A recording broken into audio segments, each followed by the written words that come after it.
এক মুসলমান ভাই আর এক মুসলমান ভাইয়ের প্রতি কয়টা হক রয়েছে? 6টা হক রয়েছে।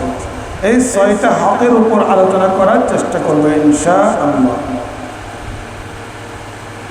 আল্লাহর নবী সাল্লাল্লাহু আলাইহি ওয়াসাল্লাম এই সুন্নতি নিয়মটা আমাদের সমাজের ভিতরে প্রচলন করে দিয়েছেন। এক মুসলমান ভাই আর এক মুসলমান ভাইয়ের প্রতি 6টা হক রয়েছে।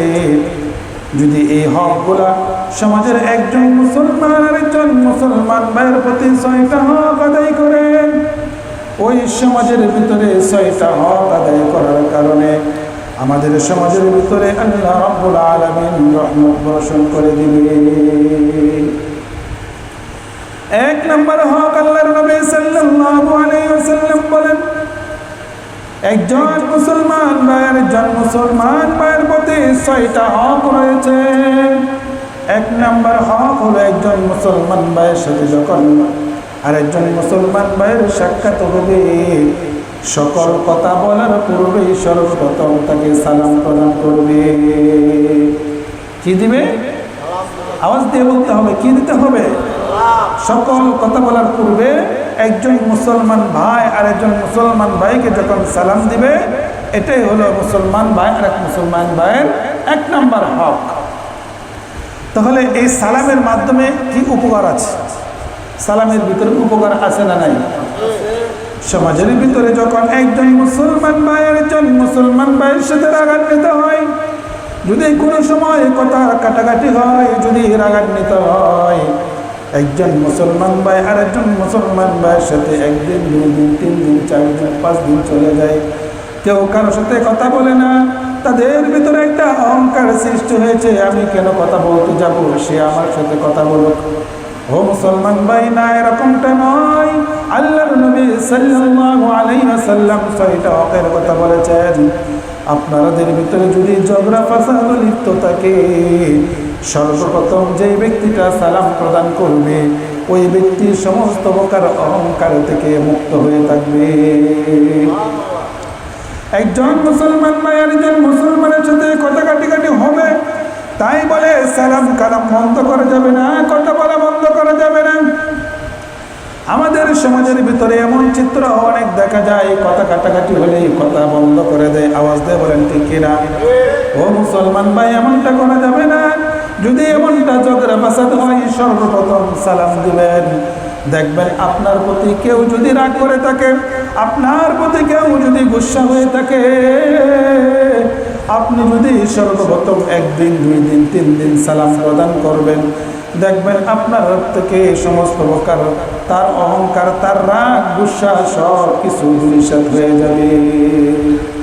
তাহলে মুসলমান ভাইয়ের আরেক মুসলমান ভাইয়ের 1 নম্বর হক কি? তাকে সালাম প্রদান করতে হবে। শুধুমাত্র বড় ছোটদেরকে সালাম দেবে, ছোটরা বড়দেরকে সালাম দেবে এমনটা নয়। যে যাকে সামনে ছাপাবে তাকেই সালাম দিতে হবে। আমি বড় হয়েছি, আমি ছোটদেরকে সালাম দিতে পারবো না, এমনটা নয়। আমি বড় হয়েছি, আমি ছোটদেরকে সালাম দেব এই জন্য, কারণ সে তো আজকে ছোট, আমি বড় হয়ে যদি ছোটদেরকে সালাম দেই, তাহলে ওই ছোট বাচ্চাটা আগামী ভবিষ্যতে যখন তার ভিতরে বুদ্ধি ঢুকে যাবে, তার মাথার ভিতরে এতটুকু জ্ঞান ঢুকে যাবে, ওই ব্যক্তিটা বয়স্ক বড় হয়েও আমি ছোট বাচ্চাকে সালাম দেই, তখন 1 দিন 2 দিন 3 দিন যখন আপনি ছোট বাচ্চাটাকে সালাম দিবেন, ওই ছোট বাচ্চাটা 4th দিন আপনাকে সালাম দিতে ভুল করবে না। ঠিক কিনা? আপনি বড় হয়েছেন, আপনি বয়স্ক হয়েছেন, কিন্তু ছোট বাচ্চাদেরকে সালাম কালাম শিক্ষা দেওয়ার দরকার আছে না নাই? আমরা আমাদের অহংকার নিয়ে বসে থাকি, আমি বড় হয়েছি, ছোটদেরকে কেন আমি সালাম দেব, ছোটরা তো আমি বড় হয়েছি, আমাকে সালাম দেবেন না। না, এমনটা নয়। আপনি বড় হয়েছেন, আপনার কাছ থেকে ছোট বাচ্চারা শিক্ষা গ্রহণ করবে।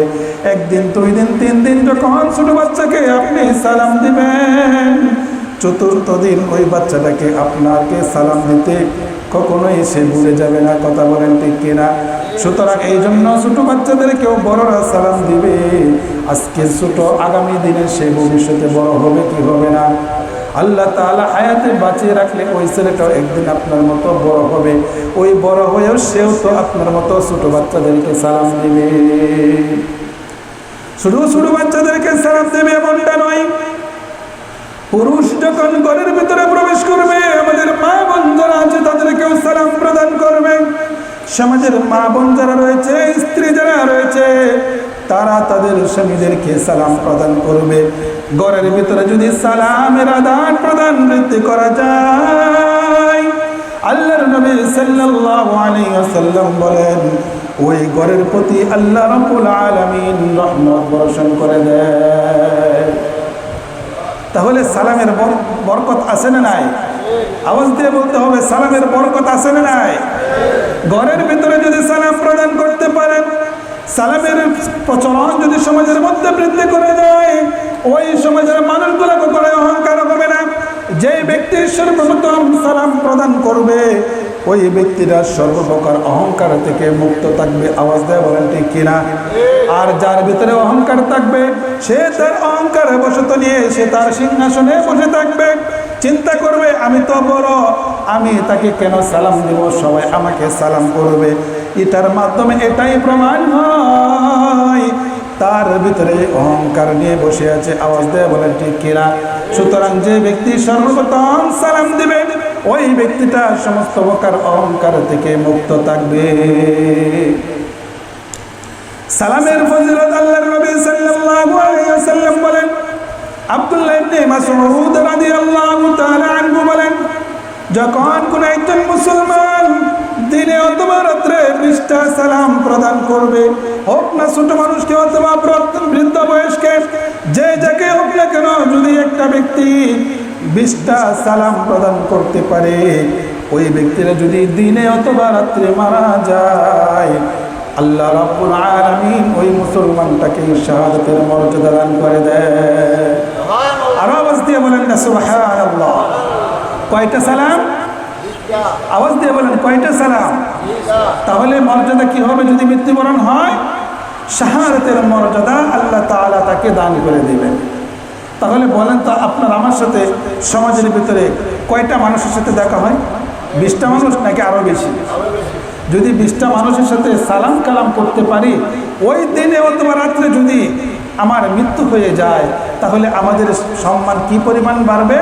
আল্লাহর নবী সাল্লাল্লাহু আলাইহি ওয়াসাল্লাম বলেন, ওই ব্যক্তিটা দিনে অথবা রাত্রে যদি মারা যায়, আল্লাহ রাব্বুল আলামিন তাকে শাহাদাতের মর্যাদা দান করে দিবেন। তাহলে সালামের প্রচলন বেশি বেশি দেব নাকি কম করব? কালে যারা বড় আছে তাদেরকে সালাম দেব নাকি ছোটদেরকেও সালাম দেব? ছোটদেরকেও সালাম দিয়ে তাদেরকে সালামের শিক্ষা দিতে হবে। যদি শিক্ষা না দেয় পাবে কোথা থেকে? সালামের শিক্ষা তো এখন স্কুল কলেজে পাওয়া যায় না, ওই সিলেবাসের ভিতরে সালাম নেই। স্কুল কলেজে পড়ালেখার ভিতরে তাদের সিলেবাসের ভিতরে সালাম কালাম এখন নেই। তাদের সালাম কালামের ভিতরে আছে, তাদের সিলেবাসের ভিতরে আছে গেলেই জাতীয় সঙ্গীত শিখাবে। জাতীয় সঙ্গীত কেন? সর্বপ্রথম সালাম এবং কালাম শেখাতে হবে। বাচ্চাকে আপনার ধর্মীয় শিক্ষা আগে শিক্ষা দেন, তারপর আপনার সন্তানকে জজ ব্যারিস্টার যত ইচ্ছা আপনি শিক্ষা দিতে পারেন। কোনো নিষেধ আছে? কোনো নিষেধ নাই। কিন্তু ধর্মীয় শিক্ষাটা তার ভিতরে আগে ঢুকিয়ে দিতে হবে। ধর্মীয় শিক্ষা কি বয়স হইলে পরে শিখায় নাকি ছোট কাল থেকে শিক্ষা দেয়? আওয়াজ দিয়ে বলেন, ধর্মীয় শিক্ষা ছোট কাল দেয় নাকি বড় কালে হলে দেয়? ছোট কালেই ধর্মীয় শিক্ষা, তারপর আপনার সন্তানকে যত মন চায় আপনি শিক্ষা দিতে পারেন। আমাদের সমাজের ভিতরে তো সালামের এখন কয়েক প্রকার হয়ে গেছে, সালামেরও প্রকার হয়ে গেছে। সালামে কি আসলে কি কোনো প্রকার আছে? সালাম তো সালাম, কিন্তু সমাজের ভিতরে আমরা এমন ডিজিটাল হয়েছি, সালামের কয়েক প্রকার হয়ে গেছে। এক প্রকার আছে সালাম আলাইকুম, আছে না নাই?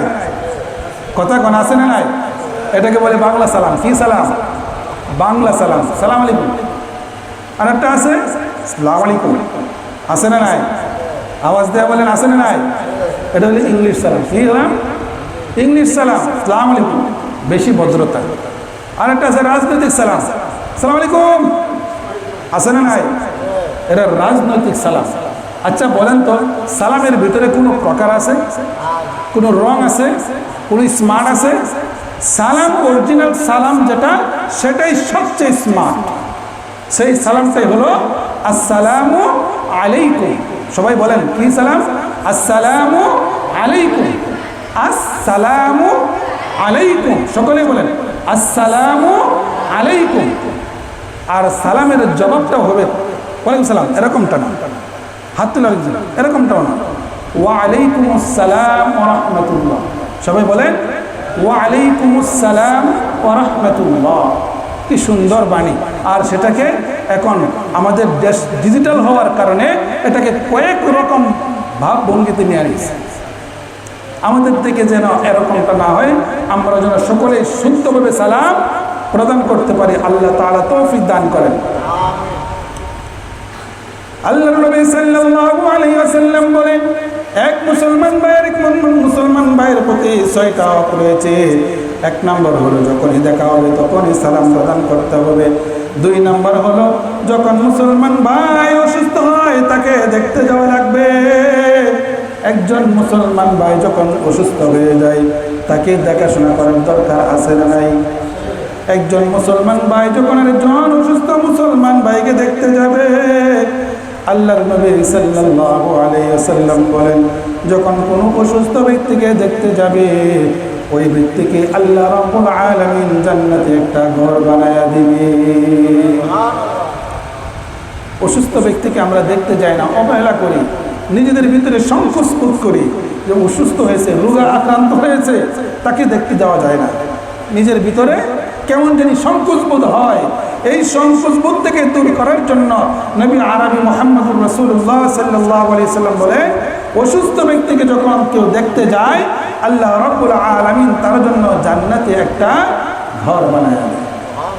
আওয়াজ দিয়ে বলেন না সুবহানাল্লাহ।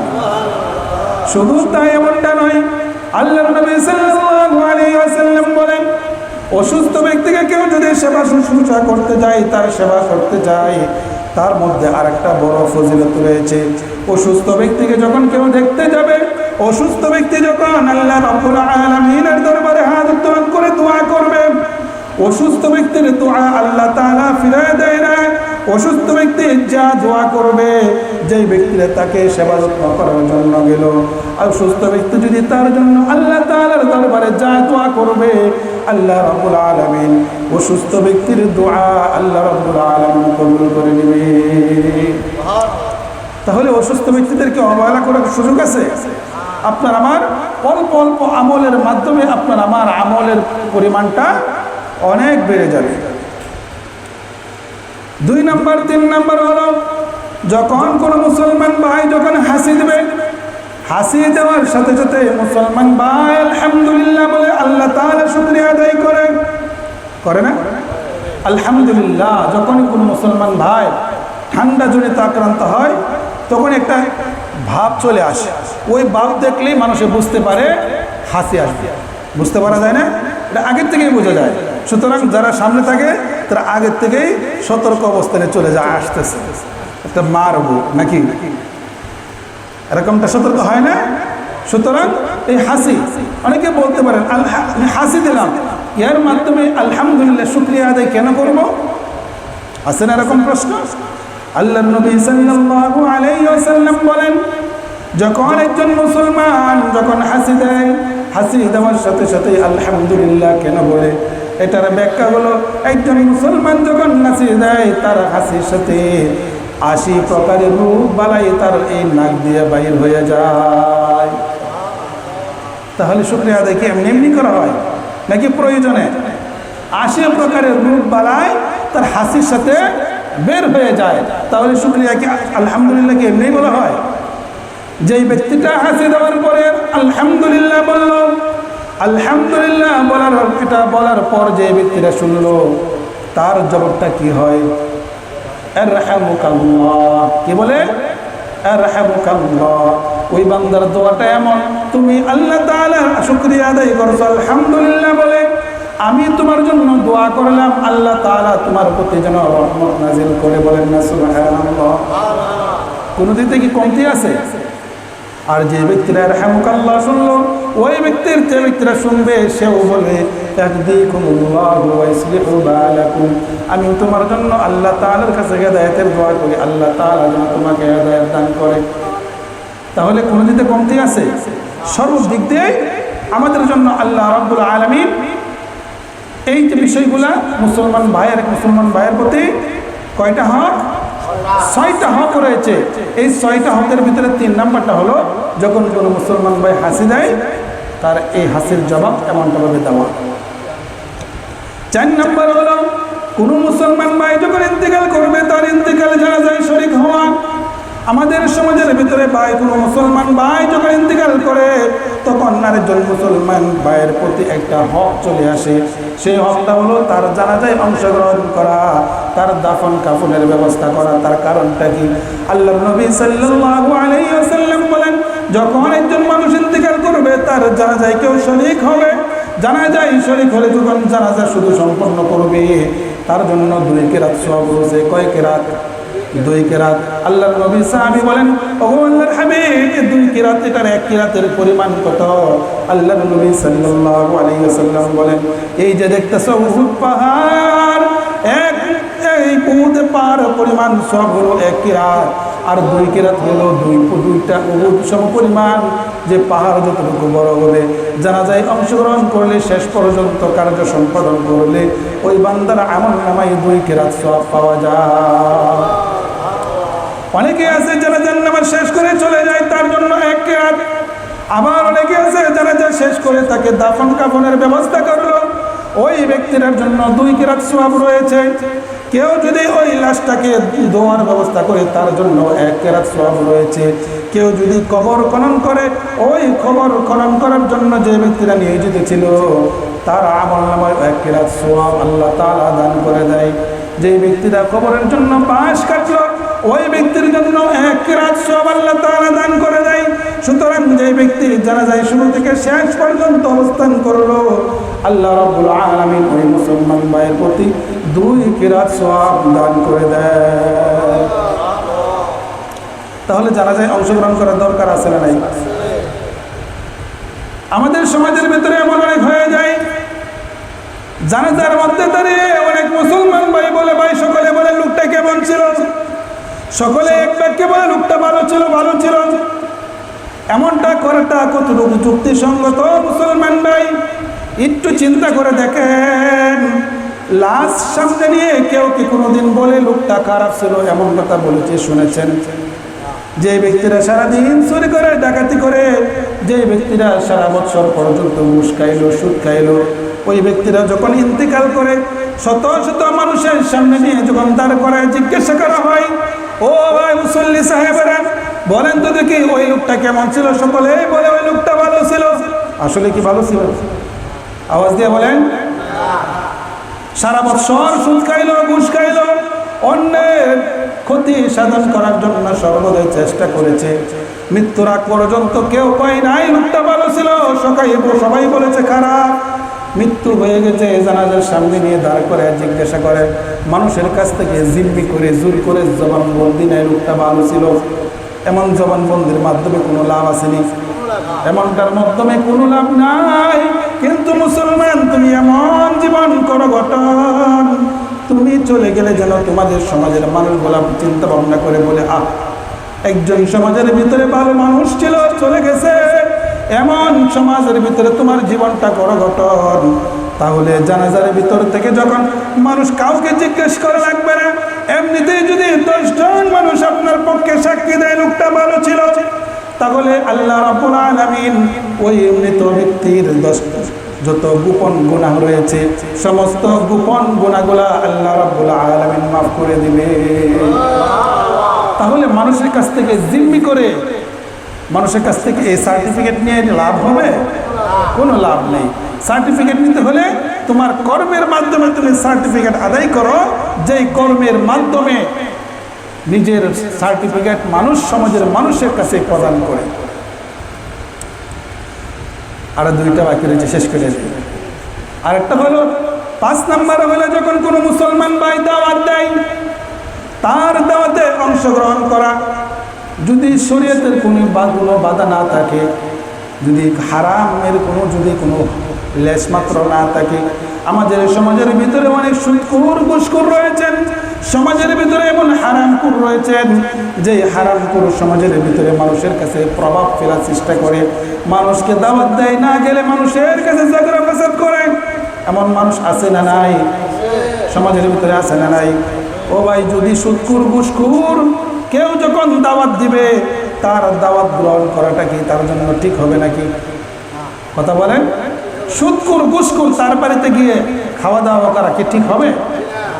আল্লাহর হস্তে বলি, যাদের টাকা পয়সার ভিতরে এই সুদের লেশ মাত্র থাকবে, ঘুষের লেশ মাত্র থাকবে, হারামের ছোঁয়াছুঁই থাকবে, আল্লাহর হস্তে বলি আপনারা কাউকে দাওয়াত দিয়েন না। তাদেরকে দাওয়াত দিয়ে তাদেরকে বিপদের মুখে ঠেলে দিয়েন না।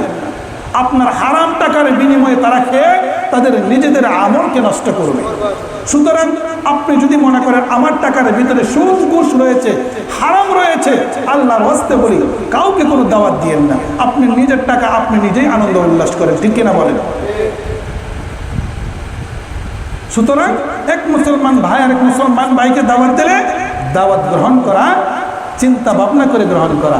যেখানে হারাম থাকবে সেখানে গিয়ে আপনার দাওয়াত গ্রহণ করার কোনো মূল্য নাই, সেই দাওয়াত গ্রহণ করা কোনো প্রয়োজন নাই। সুতরাং এক মুসলমান ভাই যখন আরেক মুসলমানকে দাওয়াত দিবে, সেই দাওয়াত গ্রহণ করা।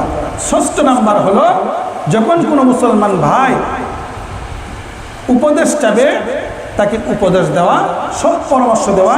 এটা অন্যটা হতে পারে যখন কোনো সহযোগিতা চায় তাকে সহযোগিতা করা, এটা যে কোনোভাবেই হতে পারে। আল্লাহর নবী সাল্লাল্লাহু আলাইহি ওয়াসাল্লাম বলেন, যখন কোনো মুসলমান ভাই আরেক মুসলমান ভাইকে সহযোগিতা করবে, তাকে একটু হেল্প করবে, তার কোনো কাজের মধ্যে তাকে একটু সময় দিয়ে সহযোগিতা করবে, নবী আরবি মুহাম্মদুর রাসূলুল্লাহ সাল্লাল্লাহু আলাইহি ওয়াসাল্লাম বলেন, ওই ব্যক্তিটা 10 বছর মসজিদে ইতিকাফ করলে যতটুকু সওয়াব হয়, এক মুসলমান ভাই আরেক মুসলমান ভাইয়ের একটু উপকার করলে 10 বছর ইতিকাফ করার সওয়াব আল্লাহ তাআলা দান করে দেয়। তাহলে আরেক মুসলমান ভাইকে সহযোগিতা করার দরকার আছে না নাই?